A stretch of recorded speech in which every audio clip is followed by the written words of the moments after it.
Muy buenos días. Me uno a Juan Antonio en darle las gracias por esta oportunidad que nos están dando. Mi nombre es Ciro del Castillo. Yo quisiera enfocar la breve presentación que voy a hacer en dos aspectos del problema. Este problema tiene muchos aspectos, pero en dos en particular que son situaciones descriptivas de este problema. Y las contradicciones que el propio gobierno cubano tiene en la política que practica con los inmigrantes y con todo el problema de la inmigración. Y voy a poner como ejemplo una de estas contradicciones que es bastante obvia. El Código Penal de Cuba, en su capítulo 11, tiene un acápite dedicado a la entrada y salida ilegal del territorio nacional, que dice textualmente: el que organice, promueva o incite la salida ilegal de personas del territorio nacional incurre en una sanción de privación de libertad de 2 a 5 años. Esto es lo que dice el Código Penal. Sin embargo, y esto es uno de estos ejemplos de estas contradicciones, en agosto de 1994, producto de una situación de crítica que se dio en Cuba de salidas ilegales, el entonces presidente de Cuba, en declaraciones a la prensa, al preguntarle a la prensa sobre qué se pensaba hacer con esta situación, dijo textualmente: no estamos opuestos a nada, hasta dejar a aquellos que quieran irse. O ellos ponen las cosas en orden o nosotros dejaremos de cuidar las costas de los Estados Unidos, refiriéndose a este mismo conflicto que Juan Antonio ha mencionado. O el problema es resuelto o nosotros no impediremos la salida ni impediremos la llegada de aquellos que quieran venir. Nosotros estaremos obligados a impartir instrucciones a nuestros guardacostas de que no intercepten aquellos botes que quieran ir para los Estados Unidos y no intercepten aquellos botes que vengan a los Estados Unidos.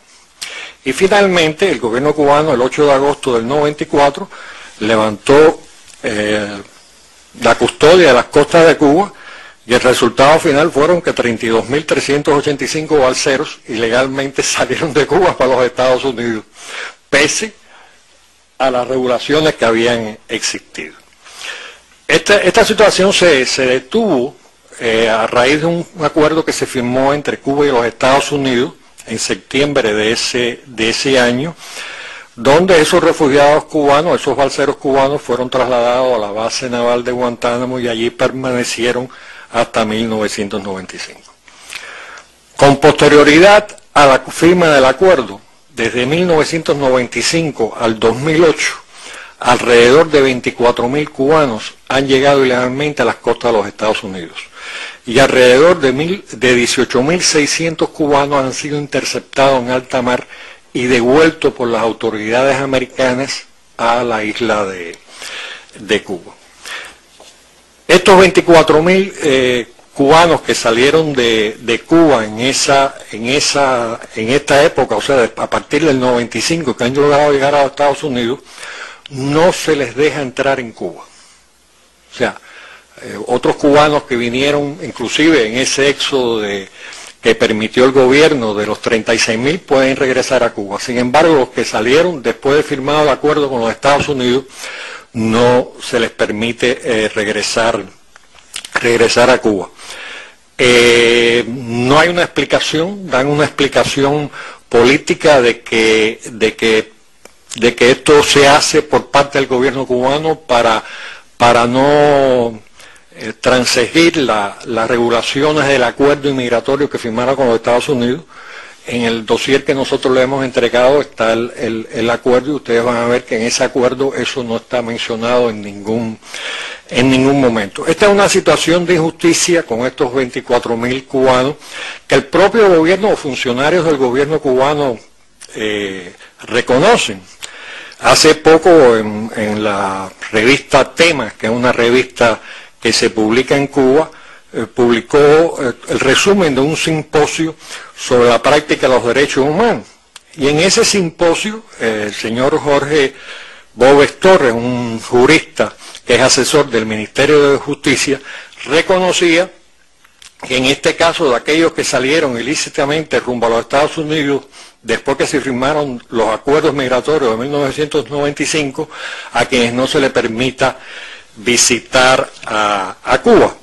Y entonces explica que esta decisión de política migratoria, al parecer encaminada a mostrar una posición de cumplimiento de esos acuerdos, y reconoce que resulta ser limitativa de un derecho de mayor categoría, el de poder regresar al país. O sea, el propio funcionario del gobierno cubano reconoce que se le están violando los derechos humanos a estos 24.000 cubanos.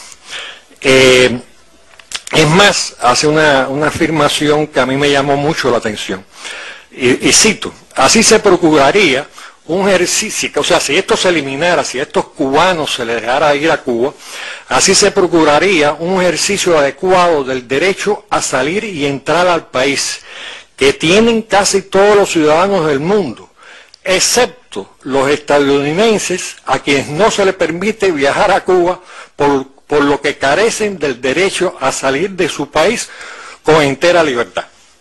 O sea, para el gobierno cubano, esto estoy citándole textualmente, o sea, es una violación de los derechos humanos norteamericanos. Por cierto, nosotros estamos de acuerdo en que el derecho de los ciudadanos americanos a ir a Cuba y a ir a cualquier parte del mundo, como estamos de acuerdo con el derecho de todo el mundo a ir a cualquier lado, pero es muy significativo que este jurista, este asesor del Ministerio de Justicia afirme esto, inclusive desconociendo que en las leyes cubanas no existe ni en la Constitución ni en las leyes el derecho a salir y entrar libremente del país.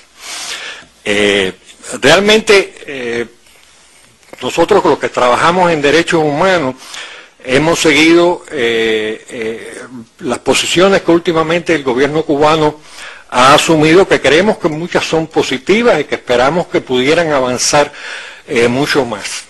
Inclusive en la carta que presentó el gobierno cubano, o que le envió el gobierno cubano a todos los países miembros de las Naciones Unidas en febrero de este año, para presentar su reelección al Consejo de Derechos Humanos de las Naciones Unidas, en esa carta el gobierno cubano reafirmaba su voluntad de continuar trabajando sin descanso en la consecución de la meta común de disfrutar de todos los derechos humanos para todas las personas y todos los pueblos del mundo, sobre la base del respeto a la Carta de las Naciones Unidas, los instrumentos internacionales acordados en materia de derechos humanos y la Declaración y el Plan de Acción de Viena.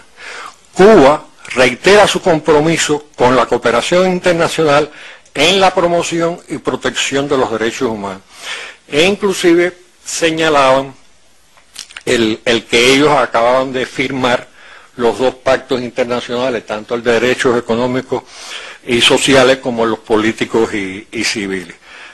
Nosotros creemos que una investigación por parte de esta comisión puede ayudar mucho, y usando el que el gobierno cubano ha manifestado su disposición a mejorar la situación, pudiera ayudar bastante. El otro aspecto, que voy a hacerlo más corto para darle oportunidad a ustedes a que puedan hacernos preguntas, es otro aspecto de las contradicciones, que es el derecho a vivir en la patria. Hace muchos años tuve la oportunidad de aprender al lado de, para mí, uno de los grandes líderes de la lucha por los derechos humanos en este continente, el jurista chileno don Jaime Castillo Velasco. Escribió un folleto estando exilado en Venezuela, que se llamaba El derecho a vivir en la patria. Yo honestamente pudiera coger ese mismo folleto de don Jaime, cambiarle las referencias a Chile y poner Cuba, y no tuviera que añadir ni una sola palabra a ese trabajo del reconocimiento de ese derecho.